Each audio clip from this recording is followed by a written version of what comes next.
Hey guys, आप सभी का वेलकम है गुरुकुल हब यूट्यूब चैनल पर। आज की इस वीडियो में मैं आपके काफी सारे क्वेश्चंस को लेने वाला हूं। सबसे पहला सवाल तो यही हो जाता है कि आरआरबी एनटीपीसी सीबीटी 2 का एग्जाम और ग्रुप डी का एग्जाम कब तक हो सकता है ना। और फिर आता है कि रिजल्ट कब तक आएगा आपका सीबीटी फर्स्ट का, क्योंकि रिवाइज रिजल्ट आना है, डेफिनेटली आना है, 100% आना है। क्या कट ऑफ का सिनेरियो रहेगा, तब कितने बच्चों को वहां पर पास किया जाएगा, और ग्रुप डी से सीबीटी 2 को हटाए जाने की बात रखी गई है। तो इन सारे सवालों को मैं आज की इस वीडियो में बारी बारी से लेने वाला हूं। हर एक पॉइंट को ध्यान से समझना, हर एक बात को सही से समझना। वीडियो में आगे बढ़ने से पहले गाइज मैं आपको बता दूं कि यहां पर हमने आरआरबी एनटीपीसी सीबीटी 2 और ग्रुप डी दोनों ही एग्जाम को ध्यान में रखते हुए कुछ बेहतर क्वेश्चंस को लेकर, ऐसे क्वेश्चंस जो एग्जाम ओरिएंटेड हैं, हमेशा एग्जाम में पूछे जाते हैं, पीडीएफ तैयार कराइए। ई बुक पीडीएफ है जो आप हमारी वेबसाइट www.gurukitab.com से डाउनलोड कर सकते हैं। हिंदी और इंग्लिश दोनों ही भाषा में अलग अलग पीडीएफ बनाई गई हैं। आरआरबी एनटीपीसी सीबीटी 2 के लिए अलग है और ग्रुप डी के लिए दोनों ही पीडीएफ अलग है। लिंक मैंने पीडीएफ के डिस्क्रिप्शन में दे रखे हैं, वहां से आप लिंक पर जाकर आप वेबसाइट पर जाकर आप पीडीएफ को डाउनलोड कर सकते हैं। हम आते हैं आज के हमारे मेन पॉइंट पर, मेन सवाल पर। सबसे पहला सवाल एग्जाम डेट को लेकर है ना। लेकिन एग्जाम डेट बात की चीज हो जाती है, क्योंकि उससे पहले काफी सारा यहां पर घमासान हुआ है। पिछले, अगर मैं जनवरी में जब से रिजल्ट आया है, 14 जनवरी 15 जनवरी से और अब तक, है ना, 16 फरवरी तक, 16 फरवरी यहां पर एक डेट डिसाइड की गई थी गाइस। वो डिसाइड की गई थी ग्रीवेंस को लेकर, मतलब छात्रों की जो भी समस्याएं हैं, जो भी प्रॉब्लम है, वो आप आवेदन कर सकते थे 16 फरवरी 2022 तक, क्योंकि एक हाई पावर कमीशन का यहां पर गठन किया गया था। जो भी प्रोटेस्ट हुआ था पिछले दिनों में, उसको देखते हुए कि छात्रों के साथ कुछ अन्याय हुआ है, और उसी को ध्यान में रखते हुए ये हाई पावर कमेटी का गठन किया गया था। तो वहां पर बारी बारी से उस हाई पावर कमेटी ने बारी बारी से जोन वाइज छात्रों के साथ मुलाकात की और उनसे बातें की कि क्या क्या आप लोगों की समस्याएं हैं। तो जो सबसे बड़ी समस्या आई थी सामने, वो तो सबसे पहले तो वही थी कि आरआरबी एनटीपीसी का सीबीटी 2 जो सीबीटी फर्स्ट जो रिजल्ट है, वो एक गलत तरीके से दिया गया था। Label wise result CBT first में दे दिया गया, जबकि ऐसा सीबीटी 2 में होता तो बेहतर होता। उसकी वजह से कट ऑफ बहुत हाई चली गई और काफी ऐसे बच्चे जिनका सिलेक्शन होना चाहिए था उसमें नहीं हो पाया। तो छात्रों का सबसे बड़ा पहला क्वेश्चन यही है कि इसको सीबीटी फर्स्ट की जो रिजल्ट को रिवाइज किया जाए, और जैसे पहले अभी तक जितनी बार भी एग्जाम हुआ, 2013 में हुआ या फिर 2016 में हुआ, उसी अकॉर्डिंग इसको कराया जाए। तो बिल्कुल अब इसमें एक हाई पावर कमीशन इसका अपना एक वर्डिक्ट जो भी रहेगा, उनका जो भी निर्णय रहेगा, वो आरआरबी को सौंपेगी और आरआरबी फिर उसका रिवाइज रिजल्ट देगी। और यहां पर 7 लाख से ज्यादा बच्चों को पास किया जाएगा, ये भी बात बिल्कुल सही है, क्योंकि लेवल वाइज अब रिजल्ट नहीं दिया जाएगा। लेवल वाइज अगर रिजल्ट आएगा तो सीबीटी 2 के रिजल्ट के टाइम पर आएगा, है ना। तो 7 लाख से ज्यादा बच्चे, 7-7.5 लाख बच्चे करीब करीब यहां पर पास किए जाएंगे सीबीटी फर्स्ट में, ठीक है। क्योंकि इसके ऊपर बहुत बड़ा घमासान हुआ, वो आप अच्छी तरह से परिचित हैं उन सारी बातों से, ठीक है। वहां ये बातें सारी मैं यहां पर दोहराना नहीं चाहता। अब बात ये आती है कि 7 लाख से ज्यादा बच्चे यहां पर पास किए जाएंगे। एक तो ये हो गया रिवाइज रिजल्ट वाला मुद्दा। दूसरा ये था कि तुरंत ही उसी दौरान, उसी घमासान के दौरान आरआरबी ने नोटिफिकेशन डालकर यह भी बोल दिया कि ग्रुप डी का भी सेम टाइप से सिलेक्शन प्रोसेस रहेगा, कि ग्रुप डी में भी जो सीबीटी फर्स्ट का जो एग्जाम होगा उसी में लेवल वाइज सिलेक्शन होगा और सीबीटी 2 का एग्जाम भी होगा।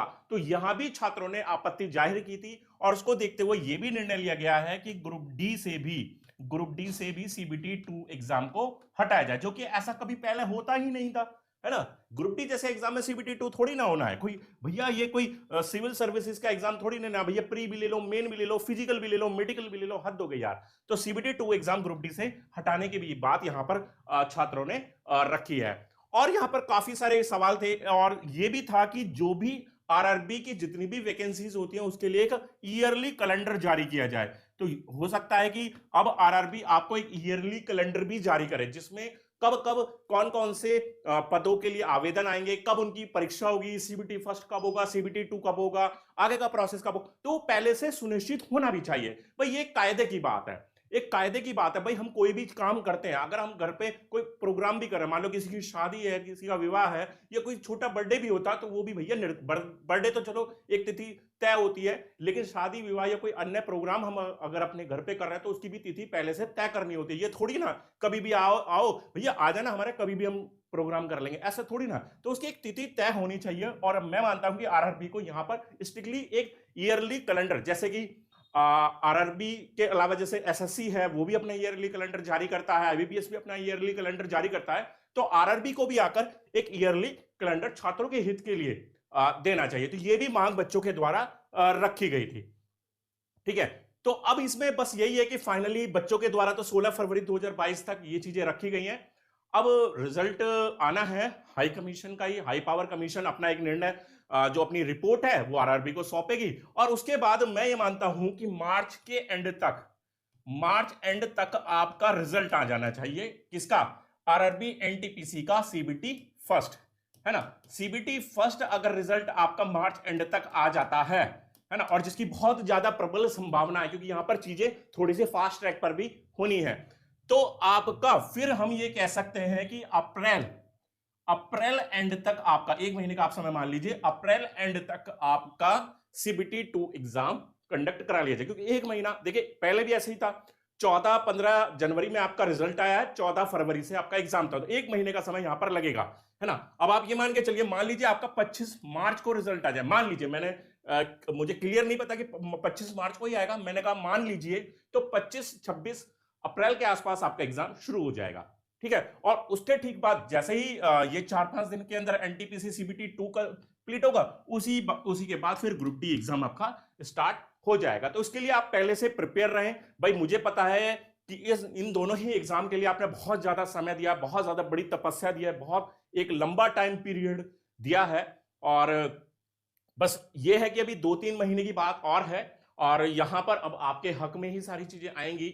डेफिनेटली आपने मेहनत की है, आपने मेहनत करने के साथ साथ जो आपके साथ अन्याय हो रहा था उसके खिलाफ भी आपने लड़ाई लड़ी है, और अब जंग जीतने का समय है। तो अभी इसी वक्त जो अब ये टाइम चल रहा है, इसमें भी कोई लापरवाही ना रखें।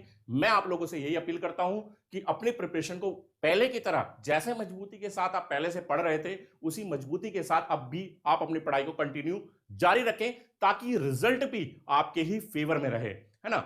हाई पावर कमीशन का जो रिजल्ट रहेगा वो तो रहेगा ही आपके फेवर में, लेकिन आपके अपने मार्क्स, आपकी अपनी प्रिपरेशन कट ऑफ के हिसाब से आपके हक में रहे, ये आप पर ही डिपेंड करता है। ठीक है, तो ईश्वर से मैं यही कामना करूंगा कि आप अपने जीवन में जो आपने अपने लिए एक चुना है एनटीपीसी के थ्रू सरकारी नौकरी लेने का, या फिर ग्रुप डी के थ्रू सरकारी नौकरी लेने का एक अवसर, तो वो अवसर आपको जरूर मिले, और डेफिनेटली आप एक सरकारी नौकरी हासिल करें। तो आज की वीडियो में गाइस बस इतना ही था। वीडियो पसंद आ गया लाइक कर दीजिए, शेयर कर दीजिए दोस्तों के साथ। मिलते हैं नेक्स्ट वीडियो में, तब तक के लिए बाय, थैंक यू।